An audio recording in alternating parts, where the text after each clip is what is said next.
রবি, হৃদয়, বাবারা কোথায় গেলি? তোদের জন্য ভাত বেড়ে অপেক্ষা করছি। তোদের বাবা একটা বড় মাছ এনেছে। মাছটা ভালো করে রান্না করেছে। তাড়াতাড়ি খেতে আয়।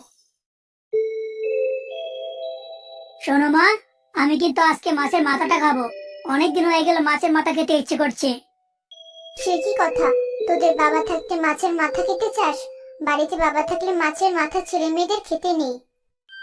এটা কোন দেশের আইন মা? আমি সব আইন টাইন মানি না। আমি মাছের মাথা খেতে পছন্দ করি।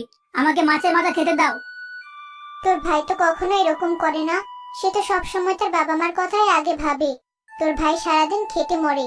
তোর বাবার সাথে ধান খেতে কাজ করে, পুকুরে মাছ মারে। তুই তো সারাদিন গায়ে হাওয়া লাগিয়ে ঘুরে বেড়াস। আহা মা, কি শুরু করলে? রবি এখনো ছোট। ও যখন বড় হবে তখন কাজ করবে। ওকে এখন আর বকাবকি করো না। ওকে আর লাই দিয়ে মাথায় তুলতে হবে না। লাই দিয়ে দিয়ে ওকে নষ্ট করেছিস। তাই তো কোনো কাজ করে না, সংসারের কোনো দায়িত্ব পালন করে না। আমি তো খারাপ। আমি যা করি তাতেই দোষ। সব গুণ রয়েছে তোমার বড় ছেলের মধ্যে। আমি ভাত খাবো না, এই চললাম। তোমরাই খাও। রবি, লক্ষ্মী ভাই আমার, খাবারের থালা ছেড়ে উঠতে নেই। এতে সংসারের অকল্যাণ হয় ভাই। লক্ষ্মী ছেলে, খেয়ে নে।